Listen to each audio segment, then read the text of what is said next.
All that is required for evil to triumph in the society is for men of goodwill to do nothing. Organized labor in Nigeria has decided to wade into the crisis rocking the education sector in the country. Following 5-month closure of public universities, workers under the umbrella of the Nigerian Labour Congress, NLC, commenced a 2-day nationwide protest against the continued shutdown of the universities. NLC President Ayuba Wabba threatened that if the crisis remained unresolved after the protest, the union will mobilize workers to embark on 3-day warning strike. Let's take some reactions from the protest.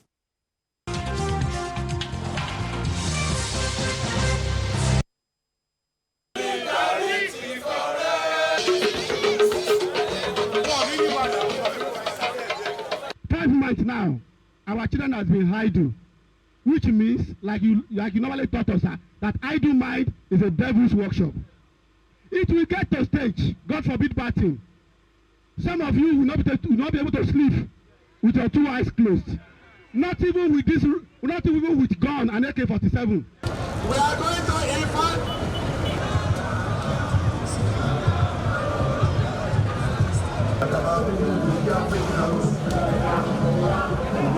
Almost all of our students in university are at home, and it's a minus to us, to all the parents, not even the ASUU, not even the worker and ASUU university, to all the parents and to we the workers who happen to be their fathers.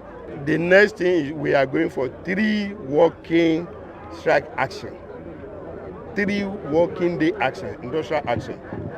After that, if nothing was done, then we move. We are going to do another NEC meeting to know the next line of action. Without education, insecurity will prevail all over, and that's what is happening in Nigeria. In KwaZulu, we have a peculiar situation, and that is the issue of no subvention. This should point a signal to the state government. The issue of state subvention is no longer acceptable in KwaZulu. We cannot live without subvention. We have to be fair with ASUU and other affiliate unions of the universities. What they have done a lot for the educational sector. And what they are demanding, it is not for selfish interest. They are demanding better conditions. They are demanding better facilities in the university. There is no university that will function without facilities. You will end up bringing half-baked graduates.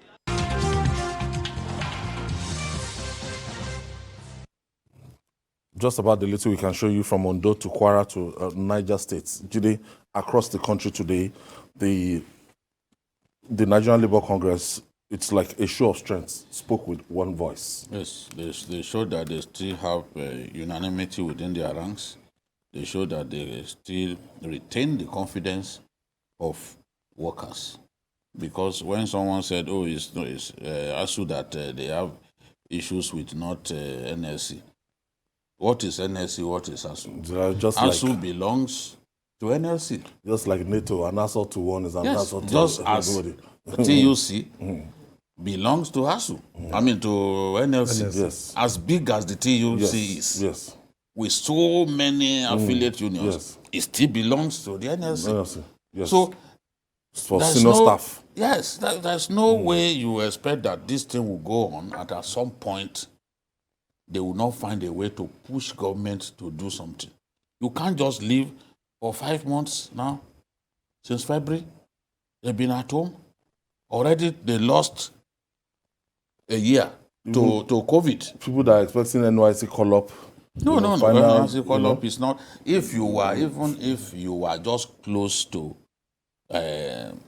submitting your project, because at that point you know that you are almost through with your education. Yes. You know you are about to submit with your final project, and then you lose 6 months. Nobody wants to go through that. We had this kind of thing during the military era, during the Abacha IBB era. Long shutdown of universities, persecution of lecturers to the point that some of them were even pushed out of their residences. Yes. You know, during Awalu Yadudu. Yes, they were named attacked Nadeko lecturers. Yeah. So I remember. Now under a civilian regime, we are having the same thing. We had it under Jonathan. And there's a clip that has suddenly gone viral of an interview that TVC had with President Buhari just after he won the election. That's that. Where he was condemning the administration of Goodluck Jonathan For the for continued allowing the ASUU strike to go on. Now he is about to match that record. Everything he said in that interview, both on fuel subsidy, everything he said today is just staring directly. Yes, it looks like it's the same administration that we're dealing with. Honestly, because now we must negotiate now. Government must bend.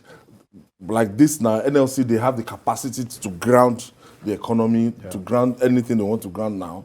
So I think with this, I see a way forward with their intervention. Well, from what we have seen today across the country, I think it's a popular struggle. It shows that a lot of Nigerians are sympathetic to ASUU. It also shows that irrespective of our so-called ethnic and religious differences, we can unite behind a common cause, a common goal. And I think this ASUU clamor is one of those things that unites Nigerians. And it also shows ASUU's impeccable character since 1978 that ASUU was established.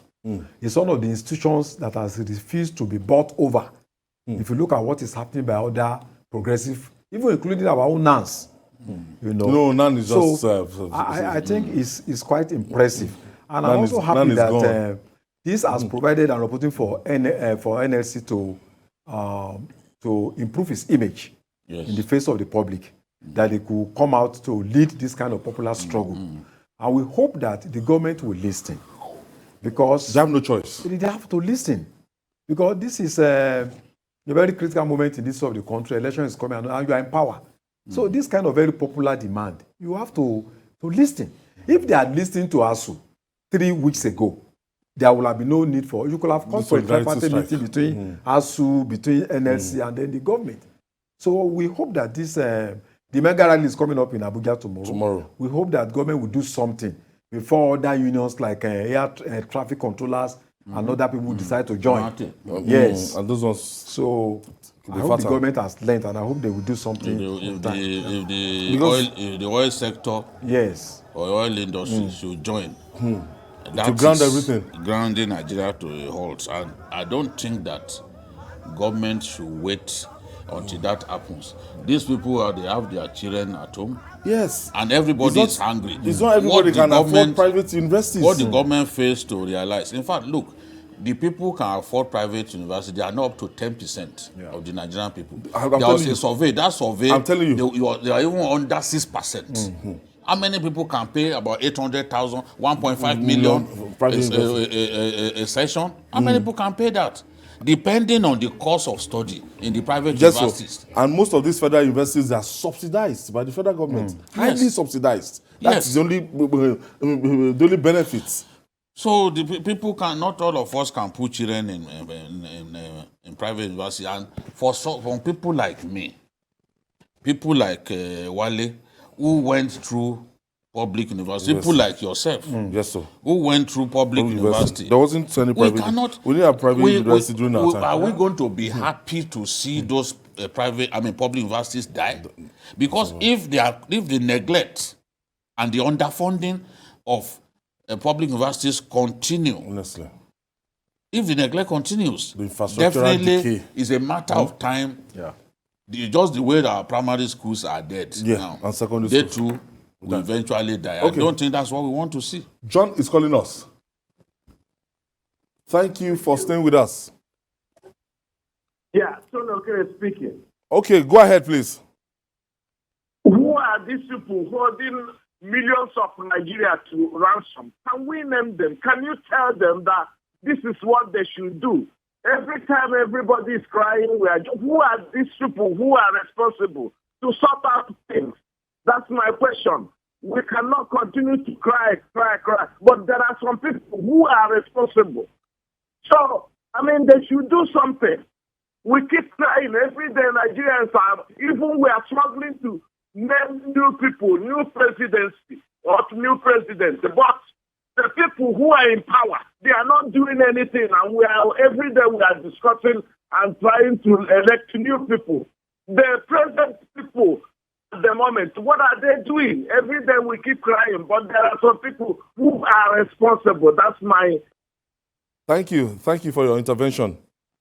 John is saying we should call them out. But the box stops. Even if There's no nothing... one knows, the Minister of Education is the employer of ASUU. He's the employer. It's not Ngige. Ngige is just a conciliator. But ASUU... So don't get it twisted. Yes, ASUU people are not happy with the Minister of Ngige Labour. because they felt Ngige is not supporting their cause. But it's the Minister of Education that should be more concerned about the resolution of this matter than even Adamu. Yes, than even Ngige himself. I just want to be fair because look, people have seen where I attacked this Ngige so many times. But the fact is, Ngige is not their employer. It is the Minister of Education. And when the president wanted improvement, he said, I want you to resolve this matter. Later, we were told that he didn't give him an ultimatum. Even if they didn't give, give him ultimatum, Adamu should impose an ultimatum on himself. Yes, that Luko. He should impose an before ultimatum it degenerated to this level. Because how are you going to be viewed? You are not going to be in that office forever. People will remember that in your time, ASUU went on a protracted strike that led to an NLC strike that grounded the nation. So would you want to wait and see that happen and give yourself negative immortality? I don't think that is right. Even on the final note on this, Wally, even the lecturers, they're not finding it easy. Of course. They've stopped paying them. Of course. No work, no pay policy. Yeah. The senior staff of universities, SANU 2, and non-academic staff, they've stopped paying them. Yes. The university system is at ground right now. I have people there in University of Lagos, and they've not been collecting their salary in the last 3-4 months. ASUU members are not happy that this strike is going on. They've had some 16 strikes in 23 years. Right. They're not happy. You know, what they are doing is to make sacrifices for everyone, for the future of our children. Because if you cannot invest in education, we are putting just about 5.04% of the budget in education, then there's no future for us. So they are fighting bare-chested for us, for the future of you and me, and for the future of the country. And that's why I think they deserve, support from everyone. So, Julius, some people feel that Mr. President should even lead in this negotiation, to call both parties, the stakeholders, and say, look, enough is enough. This is what we can provide. This is what we need and everything. Lecturers, you are my children. Go back to work first. I'll pay you. They are going to resolve it under 48 hours. Let me tell you, when Ife and Modakeke, people were killing themselves, President Obasanjo had to call a meeting. Yes, I remember. Ogunsua, the Oni, they were there. All night. They began meeting at 6 p.m. The meeting didn't end until around 7 a.m. From 6 p.m. They had that kind of meeting twice. With the president? With the same length of time. You know how we got to know this? Somebody challenged, Obasanjo was on, they were conducting an interview, and he accused the then president of paying greater attention to resolving crises in other African countries and not his own country. So he gave that example. You can imagine the commander-in-chief starting a meeting at 6 p.m. and being there till early in the morning. 13 hours. Yes.